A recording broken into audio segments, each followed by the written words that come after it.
اے صحابہ کرام کی جماعت، تم میں سے اگر کوئی شخص اللہ رب العالمین کے پیغمبر کی عبادت کرتا تھا، ان کو اپنا معبود مانتا تھا، اگر ان کے سجدے، ان کے رکوع، ان کی نیاز مندی رسول اکرم صلی اللہ علیہ وسلم کے لیے تھی، تو وہ سن لے فَإِنَّ مُحَمَّدًا قَدْ مَاتَ، اس کا معبود آج فوت ہو گیا۔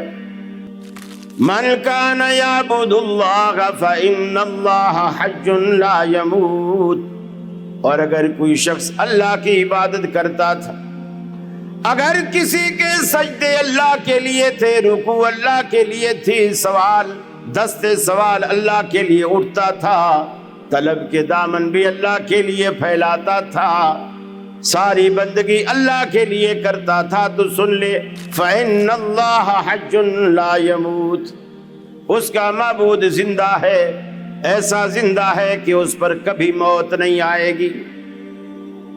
دو دعوے صحابہ کرام کے سامنے آئے، ایک دعویٰ جلیل القدر صحابی فاروق اعظم کا کہ اللہ کا پیغمبر فوت نہیں ہوا، جس نے کہا فوت ہو گئے تو میں گردن کاٹوں گا۔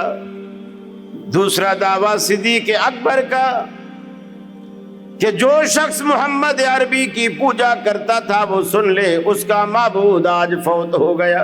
فرمایا وَمَا مُحَمَّدٌ إِلَّا رَسُولٌ قَدْ خَلَتْ مِن قَبْلِهِ الرُّسُلُ أَفَإِن مَّاتَ أَوْ قُتِلَ انقلبتم عَلَىٰ أَعْقَابِكُمْ، محمد عربی صلی اللہ علیہ وسلم بھی اللہ رب العالمین کے ایک رسول ہیں۔ جس طرح دنیا میں دیگر انبیاء آئے اور چلے گئے، آج ان میں سے کوئی بھی باقی نہیں، اللہ کے رسول بھی تو ایک رسول تھے۔ اللہ قرآن میں کہتا ہے أَفَإِن مَّاتَ، اگر آپ پر موت کا اطلاق ہو جائے، او قتل، یا قتل کر دیے جائیں، انقلبتم علی اعقابکم، کیا تم اپنی ایڑیوں کے بل اسلام سے منحرف ہو جاؤ گے؟ دوسری دلیل پیش کرتے ہوئے فرمایا اللہ قرآن میں کہتا ہے انک میت وانہم میتون، اے حبیب آپ بھی دنیا سے جانے والے ہیں، اور یہ کافر جو آپ کی دن رات موت کی دعائیں کرتے ہیں یہ بھی تو مرنے والے ہیں۔ تیسری دلیل پیش کی افإن مت فهم الخالدون، اگر آپ مر جائیں، فوت ہو جائیں، کیا یہ ہمیشہ رہیں گے؟ یہ بدبخت کافر کیا ہمیشہ رہیں گے؟ یہ بھی تو مریں گے۔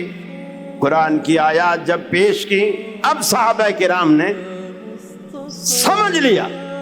فرماتے ہیں کہ ہمیں ایسے لگا کہ جیسے یہ آیات قرآن مجید کی نازل ہی ابھی ہوئی ہے، نازل ہی ابھی ہوئی ہے۔